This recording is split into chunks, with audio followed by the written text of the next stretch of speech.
E aí rapaziada, como é que vocês estão? Bem-vindo a mais um vídeo do canal Sonegador. Hoje estou aqui para ler um artigo que na verdade é uma entrevista entrevista concedida do Ropa para um programa mexicano lá. Veja aqui a foto. E aí eu vou ler essa entrevista aqui porque parece ser interessante. O nome do artigo, né, que na verdade é a entrevista, se chama Hans Hermann Hoppe sobre a essência do anarcocapitalismo, liberdade de propriedade. E, bom, essa entrevista, pelo que eu vi aqui, vai ser bom para você entender mais ou menos, né, a essência do anarcocapitalismo, como o próprio artigo fala. Então, lembrando, né, eu já li no Instituto Mises Brasil, já li no Instituto Hoppe e agora eu tô lendo no Instituto Rothbard, né, que é para divulgar já todos esses institutos aí.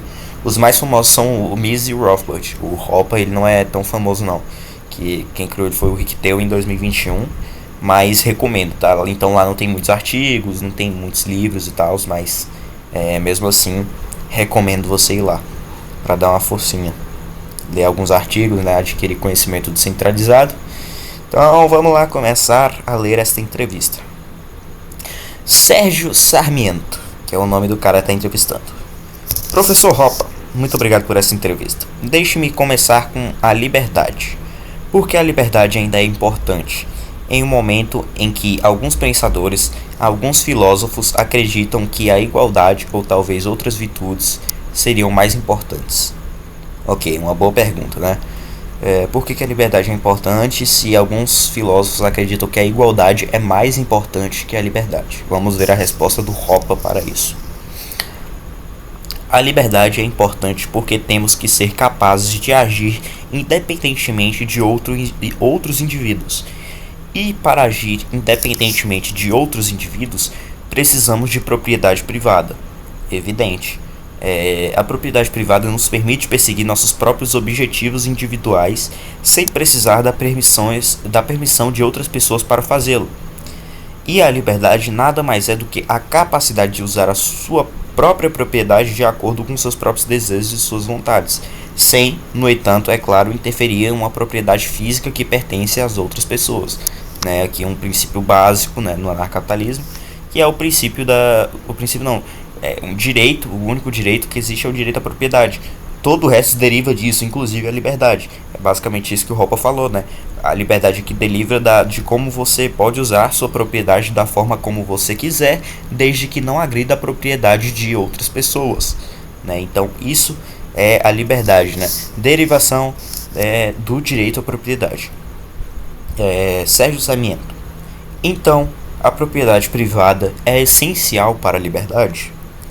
Hans Hermann Hoppe. Ela é absolutamente essencial para a liberdade. Ok, uma resposta meio insatisfatória, né, do Hoppe, mas enfim. Vai ver, os caras tinham pouco tempo para entrevista. Sérgio Sarmiento.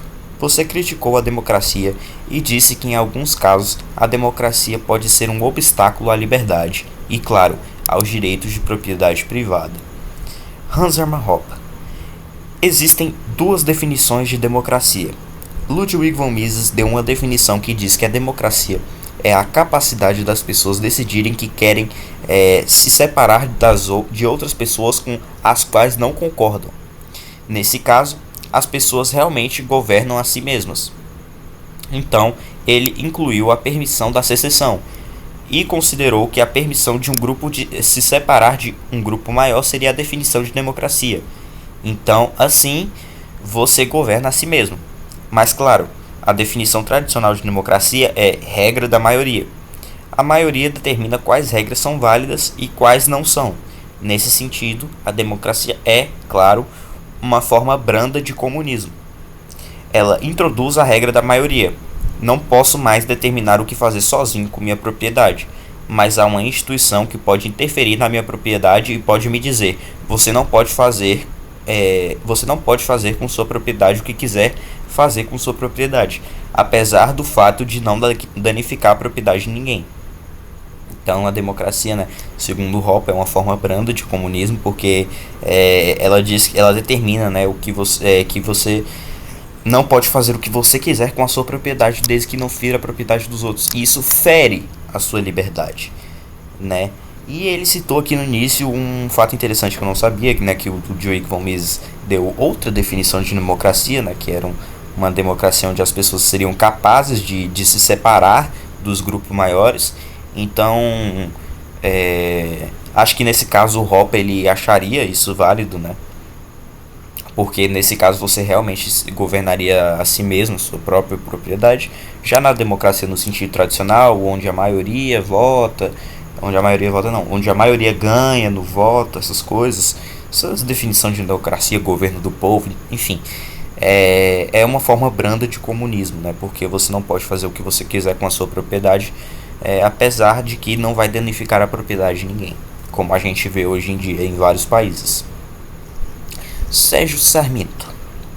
Então, se a maioria, por exemplo, decidir que você não deve usar sua propriedade, isto é, não deve alugar sua propriedade em uma plataforma de internet, eles não deveriam poder dizer isso, mesmo que sejam a maioria. Aqui seria tipo um utilitarismo, né? A maioria a maioria ficaria satisfeita em, por exemplo, decidir que você não deve usar a sua propriedade da forma como você quer. Logo, né, isso é justificável. Seria tipo uma forma de utilitarismo, mas vamos ver a resposta do Hoppe, né? Sim, eles não deveriam poder dizer isso, obviamente, porque o direito à propriedade é inalienável, né, inviolável. Sim, eles não deveriam poder, não sei se inalienável, eu acho que mas enfim. Sim, eles não deveriam poder dizer isso. Se tivermos uma eleição aqui nesta sala, e não sei quantos somos aqui, das 10 ou 12 pessoas que temos aqui, mas se 6 disserem que o dinheiro na carteira que Hoppe tem no bolso deveria ser distribuído igualmente entre todos nós, isso se encaixaria na definição de democracia moderna. Enquanto a visão de Mises seria que, se eu não gosto desse tipo de decisão, então devo ter o direito de me separar desse grupo de pessoas e fazer com minha propriedade o que eu quiser fazer com minha propriedade. Então, sob a democracia, você pode se tornar um escravo de outras pessoas e pode se tornar um escravo da visão majoritária que as pessoas têm, né? Então, na democracia você basicamente vira escravo da decisão da maioria das pessoas e não pode fazer o que você quiser fazer com a sua propriedade, desde que não fira a propriedade de outros indivíduos. Por isso que é uma forma branda de comunismo, né? Então, né, essa entrevista estamos adquirindo muito conhecimento.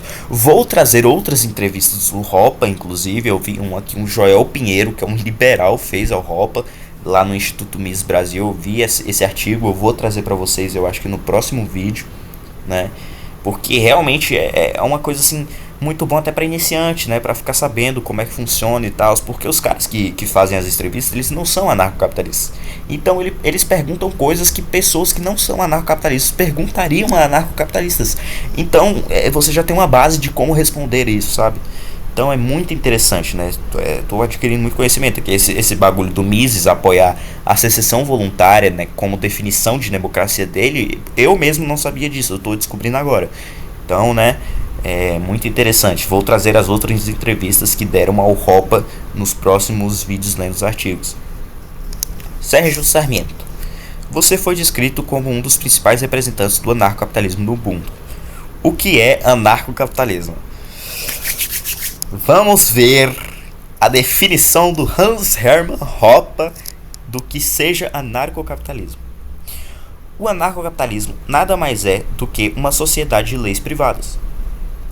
Todas as leis valem para todos igualmente e a lei privada padrão se aplica a todos. Não existe propriedade pública. Lei pública, na visão do anarcocapitalista, não é lei. É uma violação da propriedade privada e da liberdade. Lei pública é lei feita por estatuto, lei feita pela maioria. Por isso que agride a propriedade, né?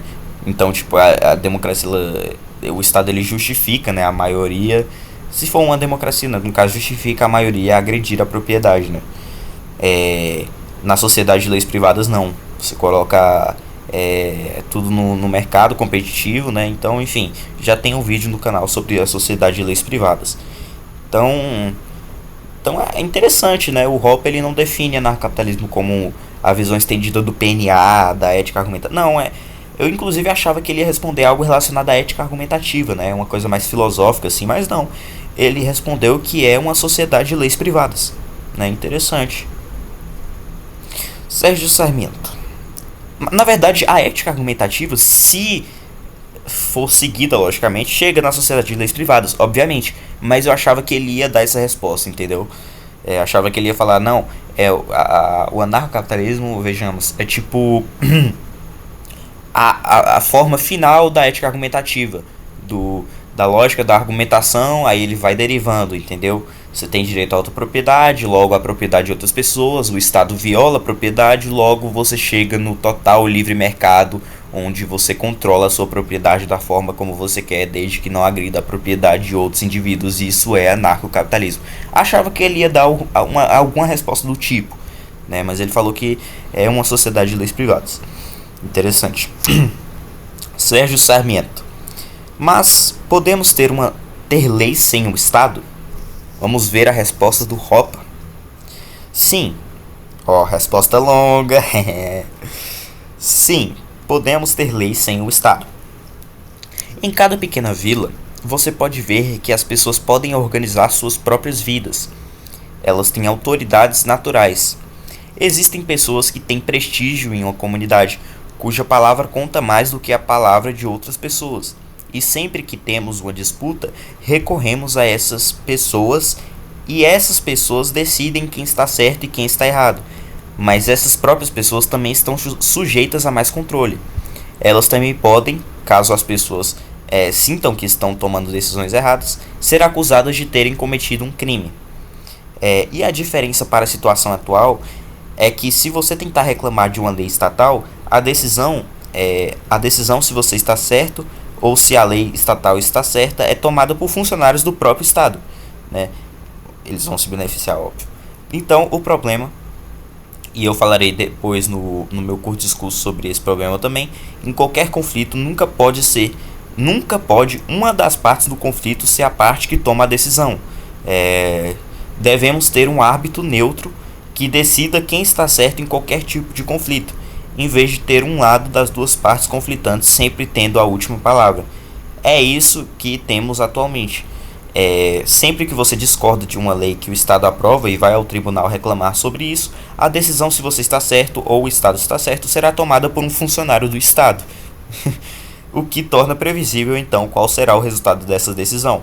Se, por exemplo, eu disser, olha, eu nunca concordei em pagar impostos, e ir ao Supremo Tribunal e disser, eu nunca assinei um documento onde declarei que pagaria impostos, não haverá terceiros independentes consultados para determinar se eu estou certo ou o Estado está certo. Um funcionário do Estado decide quem está certo. E claro, você pode prever qual será o resultado disso. Eles provavelmente nem ouvirão minha queixa. Ela será descartada imediatamente, né? Você vai ir contra o Estado, né? E é os funcionários do Estado que estabelecem quem está certo e quem está errado. Obviamente, eles vão estabelecer que eles estão certos, né? Já na sociedade de leis privadas, né? Como o Hoppe define aqui, devemos ter um árbitro neutro que decida quem está certo em qualquer tipo de conflito, em vez de ter um lado das duas partes conflitantes sempre tendo a última palavra. Então é basicamente a parte da justiça privada, que eu também tenho um vídeo no canal explicando. E tenho que estudar mais também, porque a justiça privada é um assunto um pouquinho mais complexo do que só jogar o sistema judiciário nas mãos do livre mercado, né? Juízes competindo, etc. É um pouquinho mais complexo do que isso, né? E já teve até exemplos na própria vida real da Islândia medieval. Então é um assunto que eu tenho que estudar mais. Enfim, talvez mais futuramente eu traga um vídeo sobre isso, porque agora eu realmente estou bem focado nos artigos, né? Estou gostando muito desse quadro de adquirindo informações descentralizadas, estou aprendendo bastante. Então eu vou continuar com esse quadro até ler um montão de artigo. Aí talvez eu grave um vídeo, né? Falando ali, justiça privada, enfim, liberação das drogas, que eu ainda não fiz vídeo sobre a legalização das drogas, mas enfim. Sérgio Sarmiento. Mas podemos realmente viver em uma sociedade sem o Estado? Ou isso é apenas uma utopia? Nossa! Vou até abrir a cortina aqui do quarto. Que essa pergunta é foda. Essa pergunta é foda. Mas podemos realmente viver em uma sociedade sem o Estado? Ou isso é apenas uma utopia? Hans Hermann Hoppe. Se você olhar ao redor em sua vida cotidiana, verá que vivemos sem um Estado. A maioria de nossas atividades ocorre sem a interferência do Estado. Em cada pequena vila, você vê que as pessoas organizam suas próprias vidas sem que um policial externo venha e tome uma decisão. A maioria das pessoas nunca teve contato com o Estado em suas vidas, né? Então, a gente praticamente já vive sem o Estado, de boa, né? A gente só tem que tomar certas decisões que são impostas a gente, né? Claro, na minha compreensão do assunto, né? Por exemplo, imposto. Tipo assim, você não precisa daquilo, mas o Estado te obriga a pagar, né? Mas se você olhar ao redor, como o próprio Hoppe diz, a gente não vive dependendo do Estado, entendeu? A gente tem o mercado aqui e vive muito bem e melhor do que o Estado, né? Obviamente, porque o Estado só atrapalha. Enfim, a resposta do Hoppe para seu anarcapitalismo é utopia é isso, né? A gente já vive, né, sem o Estado. Não totalmente, acredito não totalmente, porque a gente tem impostos, a não ser que você seja a não ser que você pratique contra a economia, né? E aí você já vira um fora da lei, segundo o Estado, né? Que não é fora da lei, é legítima defesa, porém, segundo o Estado, você é um fora da lei. Aí sim você viveria totalmente fora do Estado, se você sonegasse imposto, comprasse produtos no mercado negro ou mercado cinza, etc. Aí sim, né, colocasse toda a sua renda em criptomoedas, Bitcoin, aí sim você viveria totalmente sem o Estado, né? Mas, sim, muitas das nossas atividades ocorrem sem a interferência do Estado. O Hoppe tá certo. Sérgio Sarmento. Professor Hoppe. Eita, polêmica. Vai falar do Javier Milei. Professor Hoppe. Javier Milei, o presidente da Argentina, se apresentou como um anarcocapitalista. Você acha que ele é um anarcocapitalista? E o que você acha das políticas que ele está conduzindo?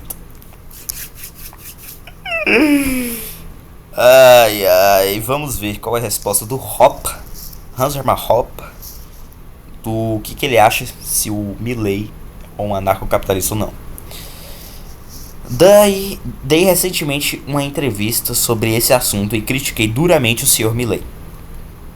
Não contestei que o que ele fez foi uma grande melhoria em relação à situação que existia anteriormente. Acho que, de certa forma, foi fácil melhorar uma situação que era tão catastrófica quanto a da Argentina. Então, admiti que ele fez algumas coisas boas. Também percebi que ele não pode fazer tudo o que quer por causa dos parlamentos. Ele precisa de certas maiorias para efetivar suas decisões, né? Você quer jogar o jogo do Estado, você tem que estar sujeito a isso, né? Por outro lado, porque ele se declarou um anarcapitalista e alegou que havia aprendido com Rothbard e comigo sobre o que anarcapitalismo é, senti que tinha o direito de criticá-lo do ponto de vista de um anarcapitalista. Eu fui criticado por pessoas dizendo, sim, mas ele não é melhor? Isso nunca foi contestado. A disputa era apenas sobre o que ele faz, o que ele exerce atualmente. Isso é compatível com ele se declarar um anarcapitalista?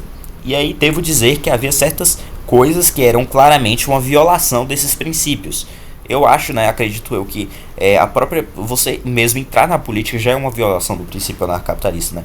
Porque você está jogando o jogo do Estado, você está entrando no Estado, entendeu? Então, mesmo que você, sei lá, não pegue dinheiro de fundo eleitoral, essas coisas, você já está jogando o jogo do Estado, você já está se aliando a ele, e para mim, isso já fere, né, a ética argumentativa, porque você tentar justificar isso, você cai em autocontradição, porque o Estado agride propriedade privada e você está defendendo ele e assumindo que você tem controle sobre sua propriedade privada na argumentação.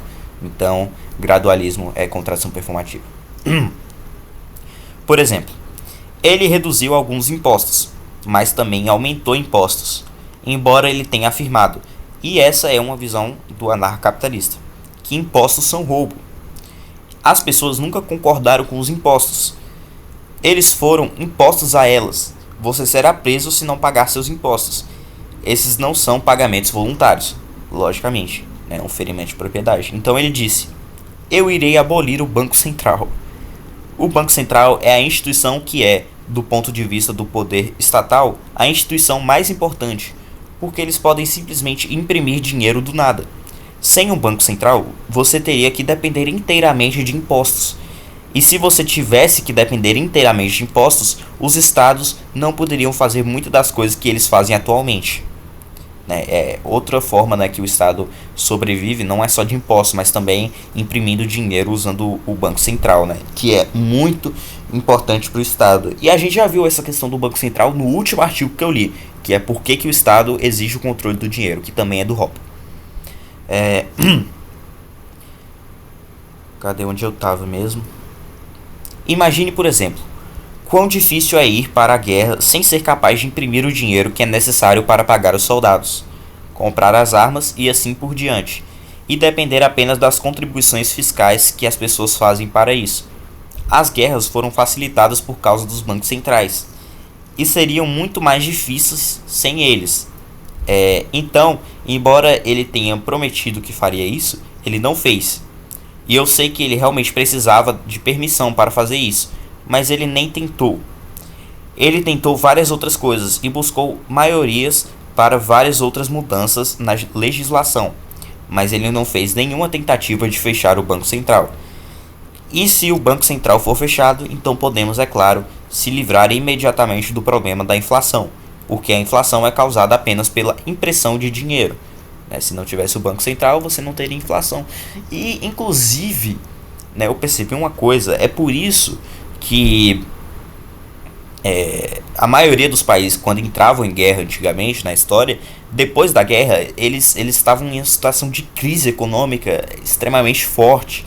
Aí, os países perdedores, porque os países que ganharam a guerra, obviamente ganharam território, colocaram sanções, etc. Mas os países que perderam a guerra, como eles investiam pesado, imprimiam dinheiro, você vê muitos países que estavam em resultado de hiperinflação.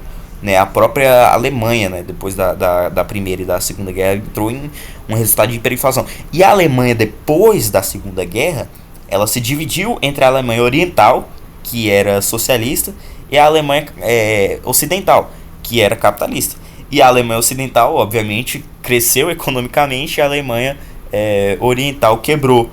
Foi a famosa queda do Muro de Berlim, e é um famoso teste empírico de que o socialismo não funciona. Não sou um empirista, eu acho que a gente tem como refutar o socialismo pela raiz mesmo, é muito fácil. Mas se você quer provas empíricas, estude a Alemanha Oriental e Ocidental, a Alemanha do pós-guerra. Sérgio Sarmiento. Então a inflação é um fenômeno monetário, como Milton costumava dizer, que ele citou o Milton Friedman, que é o economista da escola de Chicago. Vamos ver o que o Hopper fala sobre o Milton Friedman. Sim, eu não sou um Friedmanita. Eu achei que era Friedmaniano que falava, mas ok. Mas nesse aspecto ele está perfeitamente certo. A inflação é um fenômeno puramente monetário. Mas minha crítica mais voraz a ele foi a visão que ele assume na política externa. A visão padrão dos libertários, dos anarcapitalistas. Devemos ficar fora dos assuntos de outros países. Devemos nos declarar neutros. Devemos declarar: estou preocupado com a Argentina. Estou disposto a defender a Argentina. Eu esqueci de comentar sobre a crítica do Hopper ao Javier Milei, e aplica alguns princípios libertários. Lembrando que o Hopper, se eu não me engano, ele não é a favor da política, Ele não é a favor da entrada dos libertários da política, ele é um purista, Até porque você apoiar a entrada dos libertários na política é ser gradualista e entra em contradição performativa, porque você já está justificando o Estado. Porém, ele está avaliando o Javier Milei como um presidente. Ele não está avaliando essas questões. Sem contar que ele está falando em uma linguagem até mais fácil, porque ele não está falando com anarcocapitalista. Aqueles outros artigos do Hopper eram artigos acadêmicos, eram mais profissionais. Ele falava em uma linguagem um pouco mais... Aqui não. Aqui ele está dando entrevista para um cara que é anarcocapitalista. Então ele está falando de forma muito simples, de forma realmente para um iniciante entender do assunto. Tá bem interessante, tá dando para entender muita coisa aqui. Tá muito bom esse artigo aqui. Sérgio Sarmiento. Devemos manter nossas mãos longe dos outros países? Hans Hermann Hoppe. Sim, e não devemos intervir. Ele fez algo completamente diferente. Ele ficou explicitamente do lado dos Estados Unidos. não da população dos Estados Unidos, mas do governo dos Estados Unidos. E o governo dos Estados Unidos é atualmente o maior país imperialista que temos, o maior belicista que temos, responsável por mais mortes das últimas décadas do que qualquer outro país. Não é preciso fazer isso. Ele poderia simplesmente ter dito: eu não digo nada sobre essas coisas, sobre as políticas de outros países.